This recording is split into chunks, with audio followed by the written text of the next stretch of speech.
નમસ્કાર જોશી સરના જય શ્રી કૃષ્ણ। જે લોકો બીએડમાં જોડાયેલા છે તેમને બીએડ સેમેસ્ટર 1માં સેતુપાઠ અને માઇક્રોપાઠ આઈએમપી પોઈન્ટ છે, બરાબર છે। તો અને એના માટેનો આઈએમપી પ્રશ્ન તમારો કહી શકાય કે માઇક્રોપાઠ તમારો પાયાનો છે અને પાઠ સમજવામાં પણ પાયો છે। તો આને તમે સમજી લેશો તો માઇક્રોપાઠમાંથી તમારે એક પણ માર્ક છે તે પરીક્ષામાં કપાશે નહીં અને તમને જીવનમાં પણ શિક્ષક બનવા માટે કામ લાગશે। તો પહેલાં તો આપણે માઇક્રો પાઠ એટલે શું એ સમજી લઈએ, બરાબર। માઇક્રો ટીચિંગ અથવા સૂક્ષ્મ અધ્યાપન આ બધું સરખું જ છે। પહેલાં તો આ વસ્તુ સમજી લો, બરાબર છે કે સૂક્ષ્મ અધ્યાપન, માઇક્રો પાઠ કે માઇક્રો ટીચિંગ આ પ્રશ્ન ઘણી વખત પૂછાયેલો છે। તેના પ્રણેતા કોણ છે ટૂંકમાં પણ પૂછી શકાય છે અને મોટામાં પણ પૂછીએ કે સૂક્ષ્મ અધ્યાપનની સંકલ્પના સ્પષ્ટ કરો। તો આપણે દરેક મેથડવાળાને ઉપયોગી થશે, બધી જ મેથડવાળાને માઇક્રોપાઠ ને સેતુપાઠ આવે ને આવે જ। તો આજે આપણે અહીંયા માઇક્રોપાઠ શું છે એના વિશે ચર્ચા કરીશું। લખવેલું નથી, એના કરતાં વધારે તમને સમજાવવામાં હું પ્રયત્ન કરીશ અને જો તમને સમજાય કમ્પ્લીટ અને નેક્સ્ટ વિડીયો બનાવવાનો થાય તો મને કહેજો, આપણે પાર્ટ 2 બનાવીશું। તો આ જે કન્ટેન્ટ છે તે મોકલેલું છે એમને આપણે યાદ કરી લઈએ, ક્રેડિટ આપી દઈએ। આરતીબેન જે અમદાવાદથી બિલોંગ કરે છે ને તેને મને બધું જ કન્ટેન્ટ આ મોકલેલું છે અને સાથે હું મારા અનુભવ પ્રમાણે એક્સપ્લેન પણ કરતો જઈશ। તો પીડીએફનો આગ્રહ રાખ્યા વિના તમને જે હું મૌલિકતાથી સમજાવું એના ઉપર તમે ધ્યાન આપશો તેવી આશા સાથે જોશી સરના જય શ્રી કૃષ્ણ। ચાલો ટોપિક સ્ટાર્ટ કરીએ, પાઠ એટલે કે સૂક્ષ્મ અધ્યાપન વિશે। હવે માઇક્રો ટીચિંગ, માઇક્રો પાઠ કે સૂક્ષ્મ અધ્યાપન આ બધું એકને એક જ છે, એક જ નામ છે, એટલે તમારે આમાં કન્ફ્યુઝ થવાની જરૂર નથી। તો માઇક્રો ટીચિંગ અંગેનો ખ્યાલ કોણે સૌપ્રથમ આપ્યો આવો પ્રશ્ન પૂછે તો કેલિફોર્નિયાને યાદ કરવાનું, ઈસવીસન 1961 થી 64 વચ્ચેની સાલની યાદ કરવાની અને કેલિફોર્નિયાની જે સ્ટેનફોર્ડ યુનિવર્સિટીમાં છે તેના પ્રોફેસર કોણ છે, એના પ્રોફેસર તો કે ડ્વાઇટ એલન। અને એને સૌપ્રથમ આવો વિચાર આવ્યો કે શિક્ષકે કે હોવો જોઈએ તો કેવો હોવો જોઈએ તો કે થિયરિકલ અને પ્રેક્ટિકલ બેઝ, કે ભાઈ એની પાસે કન્ટેન્ટ છે પણ સામે એને સમજાવી ન શકે, એની પાસે કૌશલ્ય નથી। જેમ કે ઘણા બધા એનસીઆરટીએ તો 22 જેવા કૌશલ્યો આપેલા છે માઇક્રો ટીચિંગના, કે એને એમ કીધું છે કે એક શિક્ષકે કાપા કાર્યમાં લખતા પણ આવવું જોઈએ, એ કૌશલ્ય હોવું જોઈએ। આપણને ખબર છે ઘણા શિક્ષકો લખતા હોય અહીંથી લખીને સીધું ઉપર જતું હોય, બરાબર છે। તો આવા ઘણા બધા કૌશલ્ય છે, તમે ઘણા કૌશલ્ય છે પ્રેક્ટિકલ પણ કોલેજમાં પણ આપ્યા હશે, જેમાં વિષયાભિમુખ છે, કાપા કાર્ય છે, રૂઢિકરણ છે, પ્રશ્ન પ્રવાહિતા છે, ઉદાહરણ કૌશલ્ય છે, આરોહ કૌશલ્ય છે। આ ઘણા બધા વર્તનના સંદર્ભમાં, એટલે કે એક શિક્ષક છે તેને કયું વર્તન ક્લાસમાં બદલાવવાથી સક્રિયતા આવે, આ છે માઇક્રો ટીચિંગ। અને આવો ખ્યાલ સૌપ્રથમ ડ્વાઇટ એલનને આવ્યો ઈસવીસન 1963માં અને એ કઈ જગ્યાએ તો કે 1961 થી 64, એટલા માટે તમને યાદ રાખવાનું કહું છું કે એવા સમયગાળામાં શરૂઆત ધીમે ધીમે માઇક્રો ટીચિંગ શબ્દને સમજવા માટે થઈ કે શિક્ષક માત્ર કન્ટેન્ટ પાવરફુલ ના હોવો જોઈએ, હું મને બધું આવડે છે પણ સામે મને પીરસતા પણ આવડવું જોઈએ, સામેવાળાને સમજાય નહીં તો શા માટે, તો એ જ કન્ટેન્ટ છે એ કોઈ જ કામનું રહેતું નથી। આપણને ખબર છે કે એક સોનું હોય કે હીરો હોય તો એ તેજુરીમાં પડ્યો રહે તો એનો કોઈ જ મતલબ નથી, પણ એ કોઈ ક્યાંક ઉપયોગી બને, ક્યાંક બહાર નીકળે, બરાબર છે। તો આપણી મેથડની અંદર માઇક્રો ટીચિંગ એટલા માટે જ છે કે એ બધા જ પાઠ ધીમે ધીમે આ પાયો છે, આમાંથી તમારે માઇક્રોમાંથી સેતુપાઠ એટલે કે બ્રિજ લેસન, એ જોડતો પાઠ છે, એમાંથી છૂટા પાઠમાં એટલે કે આપણે જે એક 35 થી 40 મિનિટનો લેક્ચર લેવાનો હોય છે એની શરૂઆત માઇક્રો પાઠથી થઈ છે। ચાલો તો એક્સપ્લેન કરી દીધું છે, એનો ઉદ્ભવ છે એ તમને ખ્યાલ આવી ગયો। સૌપ્રથમ કઈ યુનિવર્સિટી, ચાલો યુનિવર્સિટી યાદ રાખો, પ્રોફેસર યાદ રાખો, સાલ યાદ રાખો, આ વસ્તુ તમારા માટે ટૂંકા પ્રશ્ન માટે આઈએમપી છે। ડ્વાઇટ એલન 1963 અને કેલિફોર્નિયાની સ્ટેનફોર્ડ યુનિવર્સિટી, બરાબર છે। તો ચાલો આઈએમપી વાત કરી, સમજી ગયા હશો। તો હવે આપણે આગળ વાત કરીએ કે એમના સહકાર્યકરો પ્રોફેસર એક ના હોય, બરાબર છે, તો એ 61 થી 65 સુધીના ગાળામાં એક ધીમે ધીમે માઇક્રો ક્લિનિક ઊભું કર્યું અને ધીમે ધીમે આપણે વાત કરીએ તો પછી તો 66 પછી એનો વિચાર છે એ ખૂબ જ વિકસિત થયો અને ધીમે ધીમે તેમણે સિદ્ધ કર્યું કે માઇક્રો ટીચિંગ એ ભણાવવાની કોઈ એક પદ્ધતિ નથી પરંતુ કૌશલ્ય હસ્તગત પ્રાપ્ત કરવાની એક પ્રક્રિયા છે, બરાબર છે। તો આને આપણે મેથડ નહીં માનવાની, બરાબર, મેથડનો એક ભાગ છે, એટલે કે શું છે એક કૌશલ્ય, તો કોઈ પણ એક કૌશલ્ય હસ્તગત કરવું હોય ને તો એ માઇક્રો ટીચિંગથી થાય।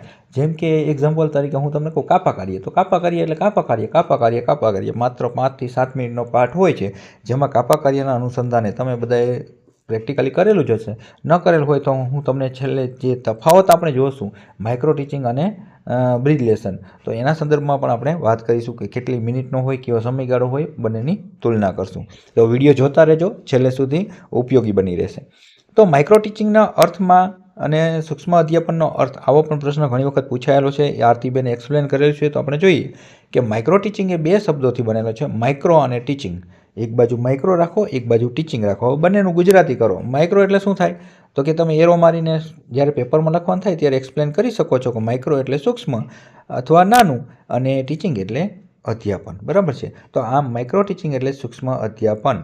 બરાબર છે. તો આવું નાનું અધ્યાપન, આવો માઇક્રો ટીચિંગનો અર્થ થાય છે. આવો પ્રશ્નનો જવાબ તમે ટૂંકું પૂછાય તો તમે લખી શકો છો. હવે વાત કરીએ તો 2 માર્કમાં 2017માં પણ પૂછાયેલો છે, અને ઘણી વખત પૂછાયેલો છે કે સૂક્ષ્મ અધ્યાપનની વ્યાખ્યા આપો.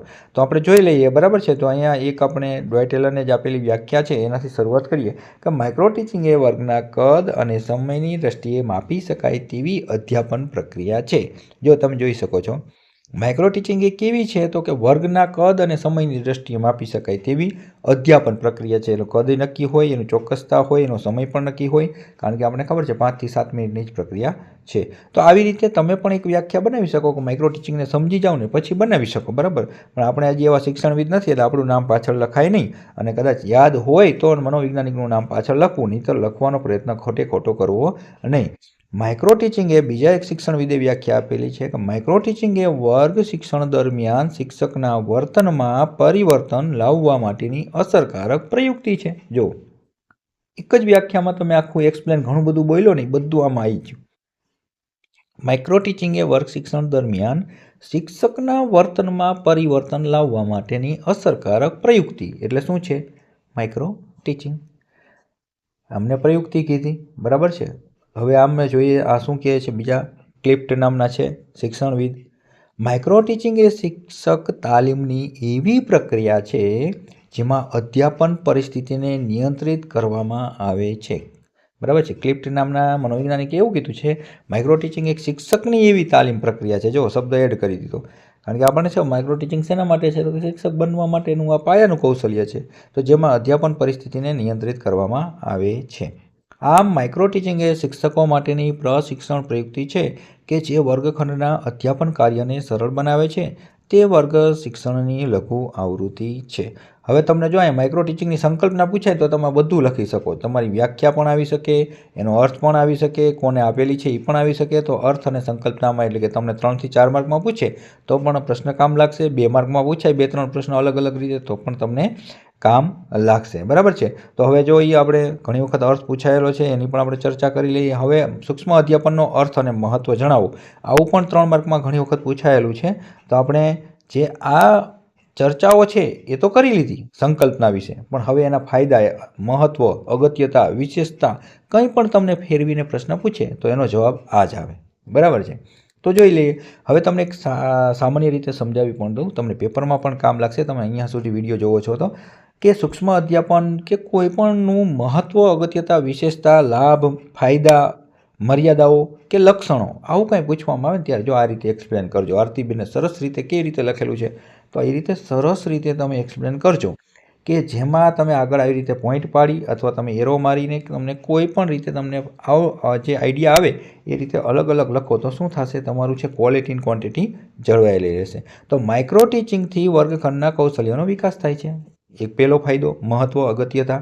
બીજી અગત્યતા, નિરીક્ષણ માટેનો હકારાત્મક અને નૂતન અભિગમ છે. નિરીક્ષણ થઈ શકે છે. આપણને ખબર છે કે એક વિદ્યાર્થી પાઠ આપે છે, તાલીમાર્થી કોલેજમાં જ પાઠ આપવાનો હોય છે, અને એનું અવલોકન પણ એમના જ જે તાલીમાર્થીઓ કરે છે, અને સાથે એમને હકારાત્મક સૂચનો પણ આપે છે. પ્રતિપોષણો ખૂબ જ સ્પષ્ટ અને દિશાસૂચક હોય છે. જો 5 થી 7 મિનિટમાં એક જાય એક્સપ્લેન કરવા, અને ઘણા બધા અવલોકન કરતા હોય, પ્રતિપોષણો મળે, હજી આ સુધારો કરો, આ જરૂરી છે. તાલીમાર્થીઓનો સ્વભાવક્ષોભ દૂર થાય છે. કોઈ પણ હોય, બોલવાની આદત ન હોય, સ્ટેજ ઉપર ન ગયા હોય, શિક્ષકને સીધું જ 35 થી 40 મિનિટનો લેક્ચર લેવો કેવી રીતે? તો કે 5 મિનિટ લઈએ, 5 થી 7 મિનિટ, એટલે ધીમે ધીમે સ્ટેજનો ડર છે એ દૂર થાય છે. અને 100% તમે બીએડમાં જતા હોય કોલેજમાં, એટલે તમે તમારું વર્તન અવલોકશો કે અત્યારે તમે શું છો, અને ભવિષ્યમાં 2 વર્ષ પછી તમારો છે એકદમ ડર છે એ દૂર થઈ ગયો હશે. અને એનું પહેલું કારણ છે આ માઇક્રો ટીચિંગ. વ્યક્તિગત તાલીમની તક પૂરી પાડે છે। વ્યક્તિગત તાલીમ મળે બધાને, ધીમે ધીમે છે આની તક મળે છે 5 થી 7 મિનિટનો પાઠ આપવાનો। શાળા પરના બોજમાં ઘટાડો થાય છે, કારણ કે પાઠ છે એ શાળામાં લેવાના થતા નથી, કોલેજમાં લેવાય છે, એટલે શાળા ઉપર જે પાઠ લેવાના છૂટા થાય એવી રીતના એ જેનો બોજો છે એ ઘટે છે। તાલીમાર્થીઓને પોતાની ભૂલો નિવારી ફરી અસરકારક અધ્યાપન કરવાની તક મળે છે। જો તાલીમાર્થીઓને પોતાની ભૂલો હોય એ આપણે ખબર છે કે માઇક્રો પાઠમાં શિક્ષણ આવે, પુનઃ શિક્ષણ આવે। ઘણા વખત એવું થાય કે આવું નવું આયોજન સેમ ટુ સેમ ભણાવવાનું કારણ શું? તો કે જે તમારી કંઈ ભૂલો હોય એને તક મળે છે। પછી તાલીમાર્થીઓ અસરકારક શિક્ષણ કાર્ય વિવિધ સાધનોના ઉપયોગથી સમયસર પૂર્ણ કરવાનું કૌશલ્ય વિકસાવી શકાય। જો આમાં ટાઈમનું ખાસ જજમેન્ટ તમે અહીંથી જ શીખી જાઓ। 5 થી 7 મિનિટથી ધીમે ધીમે આપણે ટાઈમની કરકસર કરવાની શીખીએ। એટલે કે શિક્ષક છે એ કેવો છે? તો કે ચિંગુસ છે અથવા ચીકણો કહેવામાં આવે, કારણ કે એ ટાઈમની જો જે એ બાબત સમજતો હોય, એનું મહત્ત્વ સમજતો હોય, એ માઇક્રોપાઠથી શીખે છે તો પછી રૂપિયાનું મહત્ત્વ તો સમજે। પણ એ ચિંગુસ ચીકણો નથી, પરંતુ એ શું કરે છે? તો કે એની કિંમત સમજે છે, સમયની અને પૈસાની। તો એ દરેક મૂલ્ય સમજવાનું તાકાત ક્યાંથી મળે છે? માઇક્રો ટીચિંગ એટલે કે માઇક્રોપાઠથી મળે છે। હવે એક એમને એક્સપ્લેન કરીને બતાવેલું છે કે 3 માર્કમાં સૂક્ષ્મ અધ્યાપનની સંકલ્પના અને મહત્ત્વ વિશે જણાવો, આવો પ્રશ્ન પૂછેલી બાબત છે। તો આ સૂક્ષ્મ અધ્યાપન એટલે આપણને ખબર જ છે કે જે અધ્યાપન એટલે શું, અધ્યયન એટલે શું, અને અધ્યતા એટલે શું, અધ્યાપક એટલે શું, આ તમને એક્સપ્લેન કરી દઉં। વચ્ચે શબ્દ આવ્યો એટલે ખાલી શબ્દ ભારી છે, બાકી સમજી લેજો। અધ્યાપક એટલે શિક્ષક અથવા પ્રોફેસર, અધ્યતા એટલે તમે વિદ્યાર્થીઓ, અધ્યયન એટલે શું? શીખવું, બરાબર? જે તમે શીખો છો એ અધ્યયન છે, અને અધ્યાપન એટલે જે હું એક્સપ્લેન કરીને ભણાવું છું એ અધ્યાપન છે। તો આ ચારેય શબ્દ છે ટાંકી લેજો, કામ લાગશે, કારણ કે પ્રશ્ન આ રીતે જ તમને પૂછાતા હોય। તો માઇક્રો ટીચિંગ એટલે શીખવાનું, શીખવા માટેનું શિક્ષણ। જો માઇક્રો ટીચિંગની એક વ્યાખ્યા એક્સપ્લેન કરી દીધી કે શીખવા માટેનું શિક્ષણ એટલે માઇક્રો ટીચિંગ। માઇક્રો ટીચિંગ એ કોઈ શિક્ષણ પદ્ધતિ નથી, પરંતુ કાર્યક્ષમ બનવા માટેની, સજ્જ કરવા માટેની એક તાલીમ પ્રયુક્તિ છે। આપણે આગળ પણ વાત કરી, એટલે વધારે સમય આમાં નહીં લઈએ। માઇક્રો ટીચિંગ એ તાલીમાર્થીઓને વાસ્તવિક રીતે આપવામાં આવતું શિક્ષણ છે। આ રીતે તમે એક્સપ્લેન કરી શકો છો। સરળ ભાષામાં કહીએ તો નિયંત્રિત પરિસ્થિતિમાં એક નિયંત્રિત વ્યવહારની પ્રક્રિયા એટલે માઇક્રો ટીચિંગ।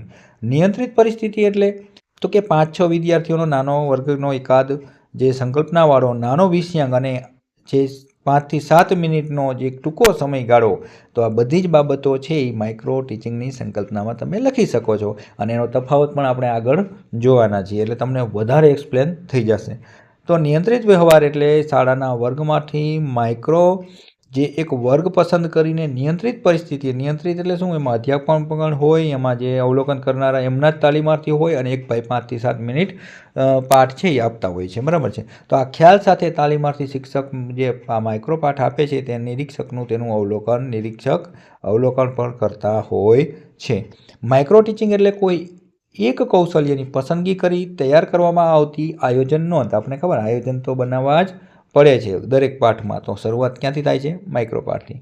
માઇક્રો ટીચિંગ એ તાલીમાર્થીઓમાં રહેલી કે પ્રશિક્ષણાર્થીઓમાં રહેલી, આ તમારા માટેનો શબ્દ છે, યાદ રાખજો, વિદ્યાર્થી, પ્રશિક્ષણાર્થી, તાલીમાર્થી, પણ આપણે અહીંયા હોય તાલીમાર્થી તરીકે જોડાય એટલે તાલીમાર્થી બોલાય છે, વિદ્યાર્થી બોલાતું નથી। તેનો તણાવ દૂર કરવાની એક પ્રયુક્તિ છે, એનો ડર દૂર કરવાની એક પ્રયુક્તિ છે, તેમનો એક જે એક શરમ થાય છે એ વૃત્તિ છે, એ એક ડર દૂર કરવાની પ્રયુક્તિ છે। આમ પણ માઇક્રો ટીચિંગ રહેલું છે। હવે માઇક્રો ટીચિંગના કૌશલ્ય કેટલા? તો કૌશલ્ય ઘણા બધા છે, બરાબર? NCERT 22 જેવા આપ્યા છે, પણ આપણને ઘણી વખત પૂછાતું હોય માઇક્રો ટીચિંગનું કૌશલ્ય વિષયાભિમુખ વિશે સમજાવો, પ્રશ્ન પ્રવાહિતા વિશે સમજાવો, સુદૃઢીકરણ વિશે સમજાવો। તો આપણે ઘણા બધા આવા રીતના કૌશલ્યો વિશે પ્રશ્ન પૂછે, બરાબર છે? તો આપણે કોલેજમાં આપણે 4 આપતા હોય ને એટલે આપણે 4ની જ ખબર હોય કે લગભગ કે સર કે આપણે 4 કૌશલ્ય હોય, પણ 4 નથી હોતા, કૌશલ્ય 22 જેટલા છે અલગ અલગ। પણ આપણે મોસ્ટ ઓફ જે આપણે જરૂરી છે પાયાના કૌશલ્ય ક્યાં છે? તો પેલું વિષયાભિમુખ, વર્ગખંડમાં સીધું જ ભણાવવાનું નથી, એ વિષયાભિમુખ તમે શીખો એટલે ખ્યાલ આવી જશે, અને એ તમે મને કોમેન્ટમાં જણાવશો તો આપણે એક્સપ્લેન કરીને એક એક કૌશલ્ય છે વ્યવસ્થિત સમજાવીશું। તો શ્યામ ફલક મેં કાપા કાર્ય કીધું, એ પણ કૌશલ્ય છે, પ્રશ્ન પ્રવાહિતા પણ કૌશલ્ય છે, સ્પષ્ટીકરણ પણ કૌશલ્ય છે, ઉદાહરણ પણ કૌશલ્ય છે, બરાબર છે? જે આપણે મેં વાત કરી કે આપણે વર્તનના અંતર્ગત, બરાબર, જે તમારે વર્તન કરવાનું હોય છે, તે વર્તન તરાહોના જે વર્ગખંડની અંદર શિક્ષક દ્વારા થતી હોય ને બધી તરાહો માટેનું એક એક કૌશલ્ય અલગ અલગ આપેલું છે। તો આ તમામ કૌશલ્ય છે એ આપેલા છે, પણ આપણે મુખ્ય 4: વિષયાભિમુખ, કાપા કાર્ય એટલે કે શ્યામ ફલક, પ્રશ્ન પ્રવાહિતા અને સુદૃઢીકરણ કૌશલ્ય અને સ્પષ્ટીકરણ કૌશલ્ય. પણ સુદૃઢીકરણ કૌશલ્ય અહીં 2 લખેલું નથી, પણ હું તમને કહું છું કે તમે જે માઇક્રો પાઠ આપો છો એમાં 4 લગભગ મુખ્યત્વે બધી જ કોલેજોમાં લેવાતા હોય છે, અને એ પાયાના કૌશલ્ય. તો હવે આપણે આ કૌશલ્યોનું તમે કહેશો તો આપણે એક્સપ્લેન કરીશું. હવે વિડીયો વધારે લાંબો ન થઈ જાય એટલે વધુ ચર્ચા નથી કરવી. હવે આપણે સીધો જ આઈએમપી પોઈન્ટ છે એના ઉપર ચર્ચા તરફ જઈ રહ્યા છીએ. મારા ઘણા બધા વિડીયો બનેલા છે, તો ચાલો આપણે એ જ પોઈન્ટની ચર્ચા કરીએ, માઇક્રો પાઠ અને સેતુ પાઠ વચ્ચેનો તફાવત. પેપરની અંદર માઇક્રો પાઠ અને સેતુ પાઠ આ રીતે સરસ મજાનું એક્સપ્લેન કરજો 100%.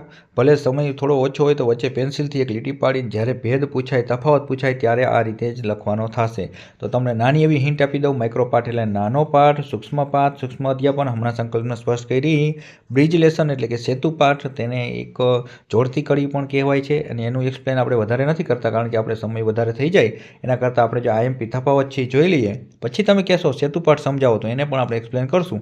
પણ આમાં ચર્ચા આવશે એટલે તમને ખ્યાલ જ આવી જશે માઇક્રો અને સેતુમાં શું ભેદ છે. તો એક પછી એક પોઈન્ટ તમે લખેલા છે એ જોજો, એક્સપ્લેન કેમ કરેલું છે. જ્યાં પોઈન્ટ પૂરો થાય ત્યાં અલગ અલગ લીટી વચ્ચે તમે છોડી શકો છો, પેપરમાં, પરીક્ષામાં પણ, અને તમને ફાયદો 100% થશે. પ્રેઝન્ટેશનનું મહત્ત્વ છે, બરાબર છે. તો માઇક્રો પાઠની વાત કરીએ તો એ 5 થી 7 મિનિટનો જ હોય છે, જ્યારે સેતુ પાઠ કેટલી મિનિટનો હોય છે? 15 થી 17 મિનિટનો હોય છે. પુનઃ શિક્ષણ કરવામાં આવે છે, અહીંયા પુનઃ શિક્ષણ કરવામાં આવતું નથી. આ પાઠ એકવાર લેવામાં આવે છે, આ પાઠ 2 વખત આપણે આપીએ છીએ. નિશ્ચિત કૌશલ્ય ઉપર વધુ ભાર આપવામાં આવે છે. અહીંયા વિવિધ કૌશલ્ય ઉપર સમાયોજન કરી અને એક ભાર મૂકી અને 15 મિનિટનો લેવાય છે. વાસ્તવિક વર્ગખંડમાં અધ્યાપન કૌશલ્યનું સંક્રમણ છે એ કઠિન બને છે, બરાબર છે. એટલે શું થાય છે આપણે તો કે અહીંયા એક વર્ગખંડ છે, એને ખબર જ છે કે મારા કોઈ વિદ્યાર્થીઓ નથી, મારા તાલીમાર્થીઓ છે. તો ક્યારેક એવું બને કે વાસ્તવિક નથી હોતું, આ એક ઉપજાવેલું હોય છે માઇક્રો પાઠમાં.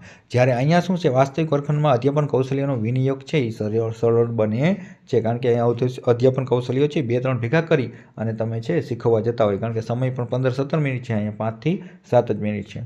વિદ્યાર્થીઓની સંખ્યા મર્યાદિત હોય છે, આમાં વિદ્યાર્થીઓની સંખ્યા વધુ હોય છે, બરાબર છે. આમાં આપણને ખબર છે કે અલગ અલગ ટીમ પાડે એટલે 5 થી 7 જોવાવાળા અને 1 લેવાવાળા, એવી રીતના 6-7ની એવી ટીમ પાડે, અથવા 10-15ની. વિષય વસ્તુમાં નાનો મુદ્દો કે સંકલ્પના હોય છે, જ્યારે અહીંયા આપણે ખબર છે કે ભાઈ 5 થી 7 મિનિટમાં નાનો જ હોય. અહીંયા મુદ્દો કેવો હોય તો કે થોડોક 2-3 સંકલ્પના ભેગી કરીને લીધેલો હોય છે.